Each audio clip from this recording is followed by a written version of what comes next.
পাকিস্তান জাতীয় দলের নির্বাচক প্যানেল থেকে সরে যাওয়ার জন্য বোর্ডের কাছে পদত্যাগপত্র দিয়েছেন মোহাম্মদ ইউসুফ। তবে তার সেই পদত্যাগপত্র গ্রহণ না করে তাকে ধরে রাখতে চাইছে পিসিবি। পাকিস্তান ক্রিকেট বোর্ডের নির্বাচকের দায়িত্ব থেকে পদত্যাগের ঘোষণা দিয়ে কয়েকদিন আগে সামাজিক যোগাযোগ মাধ্যমে এক পোস্ট করেন ইউসুফ। এই ঘোষণার পাশাপাশি বোর্ডের কাছে লিখিত পদত্যাগপত্র দিয়েছেন তিনি। তবে তাকে পদত্যাগ করার সুযোগ দিচ্ছে না পিসিবি।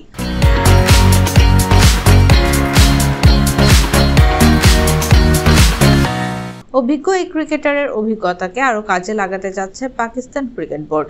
পদত্যাগের জন্য আবেদন করলেও ইউসুফকে বোর্ডের অন্য পদের জন্য নিয়োগ দেওয়ার চিন্তা ভাবনা করছে পিসিবি। সেক্ষেত্রে অন্য 2-3টি পদের জন্য তাকে প্রস্তাব করা হবে বলে জানিয়েছে পিসিবির এক সূত্র। পিসিবির সূত্র মতে ইউসুফের দক্ষতা ও অভিজ্ঞতা বোর্ডের জন্য গুরুত্বপূর্ণ, তাই তাকে অন্য গুরুত্বপূর্ণ পদে বসানোর কথা ভাবছে বোর্ডটি। পিসিবি ইউসুফের কর্মক্ষেত্র পরিবর্তন করে তাকে নতুন করে নিয়োগ করতে প্রস্তুত আছে বলে জানিয়েছে সেই সূত্র।